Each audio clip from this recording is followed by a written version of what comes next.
संत Sophia Italy से थी।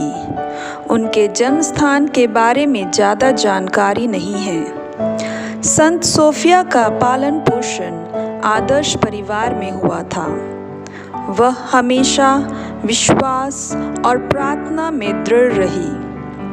विवाह के बाद उन्हें 3 पुत्रियां हुई। वह एक आदर्शवादी माता थी। उन्होंने अपनी पुत्रियों को विश्वास में बढ़ाया और हमेशा यीशु के बारे सिखाया तथा आध्यात्मिक एवं प्रार्थनामय जीवन जीना सिखाया। उस समय रोमन साम्राज्य में राजा हेड्रियल का राज्य था, जो ईसाइयों के विरुद्ध था। वह नहीं चाहता था कि ईसाई धर्म बढ़े, इसलिए उसने ईसाइयों पर अत्याचार करना शुरू कर दिया। जब उसको पता चला कि सोफिया और उसकी 3 पुत्रियां यीशु व ईसाई धर्म को मानती हैं और राज्य की आज्ञाओं का पालन नहीं कर रही, तो उसने सोफिया और उसकी पुत्रियों को अपने सामने उपस्थित होने का आदेश दिया। जब सोफिया को इस बात का पता चला, तब वह अपनी बेटियों के साथ मिलकर प्रार्थना करने लगी। हे प्रभु, हमें सभी अत्याचार सहने की शक्ति दे, ताकि हम आपसे दूर ना हो जाएं। सोफिया और उनकी 3 बेटियां राजा हेड्रियल के आगे प्रस्तुत हुई। राजा ने सोफिया की बेटियों को प्रलोभन दिया कि अगर वह अपने क्रिस्तीय धर्म और विश्वास को छोड़ देती है, तो वह उन्हें सोना, चांदी और मूल्यवान चीज़ें देगा। परंतु तीनों बेटियों ने राजा की बात नहीं मानी और अपने विश्वास में दृढ़ बनी रही। इस पर राजा को बहुत गुस्सा आया और उसने तलवार से 3 बेटियों का गला काटकर उन्हें मार डाला। सोफिया फिर भी दुखी नहीं हुई, बल्कि उसे प्रसन्नता हुई कि उसकी 3 बेटियों ने यीशु के लिए अपना जीवन बलिदान कर दिया। उसने अपने बेटियों का शव कफन में डालकर कब्रिस्तान में दफना दिया और 3 दिनों तक वह अपनी बेटियों के कब्र के पास बैठी रही। उसने ईश्वर से प्रार्थना की, प्रभु, मैं धन्य हूँ कि आपने मेरा और मेरी बेटियों का विश्वास बनाए रखा। अब मुझे स्वर्ग में उठा लो। जब सोफिया ने यह प्रार्थना की, उसके 4 दिन बाद उसकी मृत्यु हो गई। उनका शव उनकी बेटियों के कब्र के पास दफनाया गया। इस तरह संत सोफिया माताओं के लिए प्रेरणादायी संत बनी। संत रीटा का जन्म 1381 में हुआ।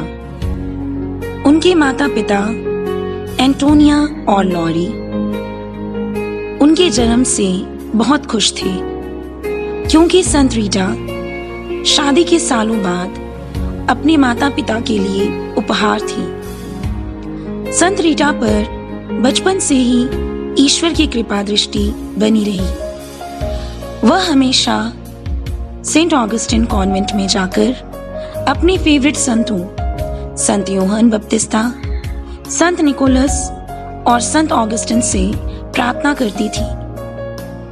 उसकी इच्छा थी कि वह सिस्टर बने, पर माता पिता की आज्ञाओं का वह उल्लंघन नहीं करना चाहती थी, इसलिए उसने शादी कर ली।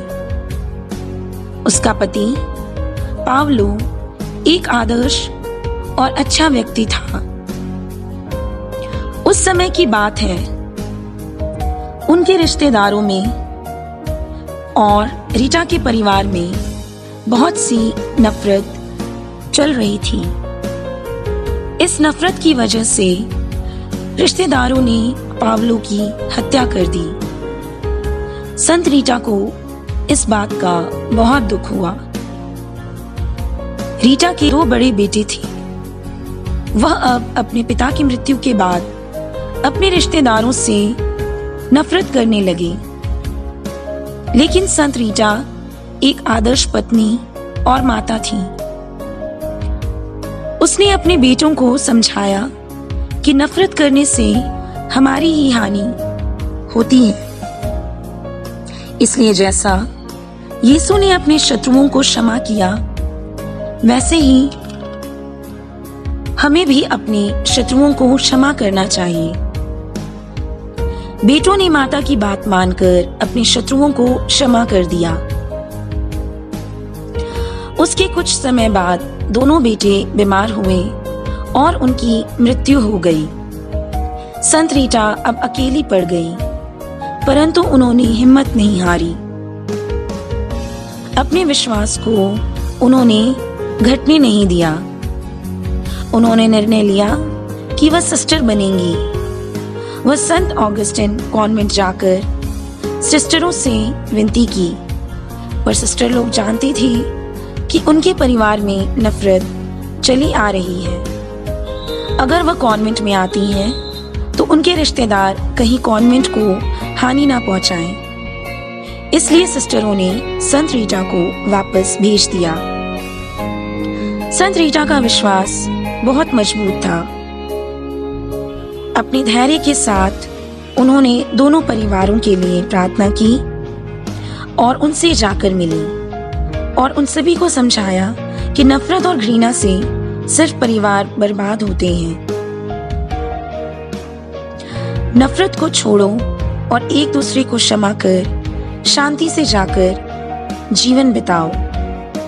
दोनों परिवारों ने रीटा की इन बातों को माना और आपस में सुलह कर लिया।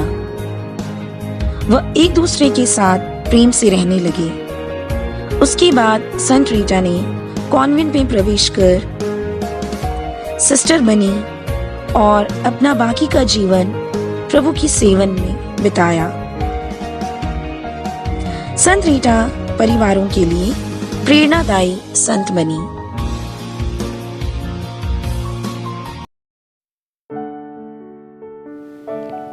संत अन्ना, जो हमारी माता मरियम की माँ है। संत अन्ना एक प्रेरणामय और आदर्श परिवार में पली बढ़ी। उनकी माता एक दृढ़ विश्वासी और आदर्श माता थी। जब संत अन्ना 4 साल की थी, तब वह मंदिर चली गई और अपने जीवन के 12 साल वहाँ बिताई। जब वह 16 साल की हुई, तब वह परिवार में वापस आई। जब उनकी माता बीमार हुई, तो उन्होंने अन्ना से कहा कि वह ईश्वर का वरदान है और ईश्वर ने उन्हें माता मरियम की माँ के रूप में चुना है। तब संत अन्ना अपनी माता की मृत्यु के बाद निरंतर प्रार्थना करने लगी कि उन्हें एक आदर्श पति मिले। और फिर उनकी शादी जोआकिम से नाज़रेत शहर में हुई। जोआकिम भी एक ईश्वरीय विश्वास में बढ़ने वाले और एक आदर्श व्यक्ति थे। दोनों ने अपना जीवन प्रार्थना में और पवित्रता में बिताया। एक दिन जोआकिम मंदिर में चढ़ावा चढ़ाने के लिए भेड़ ले गई, परंतु मंदिर के पुरोहित ने उनकी भेंट को अस्वीकार किया। जोआकिम शर्मिंदा होकर वहां से होरेब पर्वत पर चले गए और वहां पर 5 महीने तक अकेले जीवन बिताया। अन्ना को नहीं पता था कि जोआकिम कहाँ था। उसकी नौकरानियां उनका उपहास करती और उसे कोसती, पर अन्ना ने धैर्य के साथ प्रभु से प्रार्थना की कि प्रभु मुझे जोआकिम से अलग मत करो। प्रभु ने अन्ना की प्रार्थना को सुना और उन्हें दर्शन देते हुए कहा, डरो मत नहीं, डरो नहीं अन्ना, जोआकिम वापस आएगा।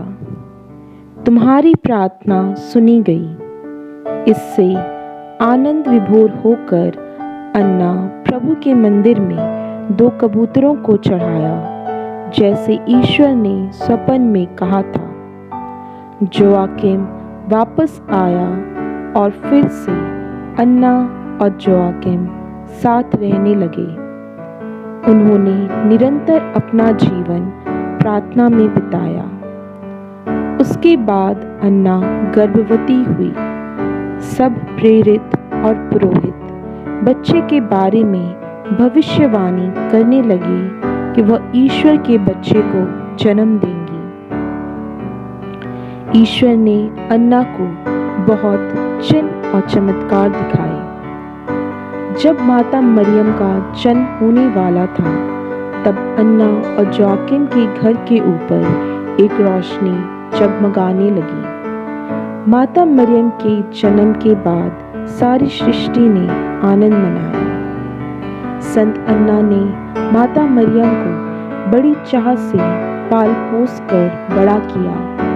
उन्हें ईश्वर की शिक्षा दी और आध्यात्मिकता और पवित्रता से जीवन जीना सिखाया, जिसका फल स्वरूप वह संसार के मुक्तिदाता प्रभु यीशु की माँ बनी। संत अन्ना एक आदर्श नारी और सभी परिवारों की प्रेरणा बनी।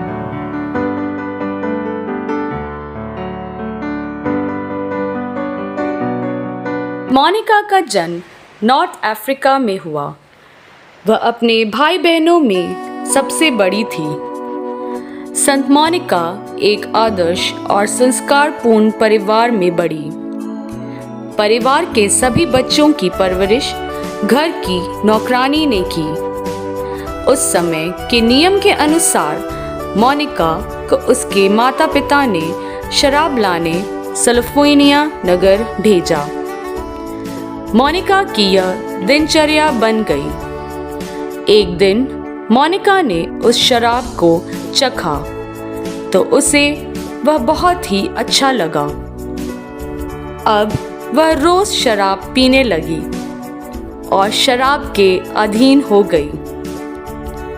इस बात को घर की नौकरानी ने देखा और मोनिका को टोकते हुए कहा, तुम शराब के अधीन हो गई हो, इस आदत को छोड़ दो। तब मोनिका उसकी बात को समझ गई और उसने बाद में उस शराब को कभी हाथ नहीं लगाया। मोनिका बड़ी हो गई और उसकी शादी पैट्रिशियन नामक एक नास्तिक और बहुत ही गुस्से वाले व्यक्ति से हुई। उसकी सास भी नास्तिक थी। शादी के बाद पैट्रिशियन और उसके सास ने मोनिका को बहुत सताया, पर मोनिका ने हार नहीं मानी। वह अपने विश्वास में दृढ़ रही और अपने पति के लिए प्रार्थना करती रही। उसकी प्रार्थना का फल यह हुआ कि उसके पति ने मन परिवर्तन किया और उसने प्रभु में विश्वास किया। पैट्रिशियन ने मृत्यु से पहले बपतिस्मा लिया। संत मोनिका की शादी के बाद उन्हें ऑगस्टीन नामक पुत्र हुआ। मोनिका ने उसको विश्वास में बढ़ाया, पर ऑगस्टीन जैसे जैसे बड़ा हुआ वह बुरी आदतों में फंसता गया। वह एक स्त्री के साथ संबंध रखने लगा और शादी से पहले ही उसे संतान हुई। मोनिका का अपने बेटे के प्रति बहुत ही ज्यादा प्यार था। वह निरंतर संत ऑगस्टीन के लिए रो रो कर प्रार्थना करती रही और प्रभु ने उसकी प्रार्थना सुन ली। ऑगस्टीन बुरे मार्ग को छोड़कर प्रभु में विश्वास करने लगा और बपतिस्मा लेकर प्रभु की सेवा में लग गया। वह पवित्रता का जीवन जीने लगा और संत बना। संत मोनिका का सफर इस संसार में सफल हुआ।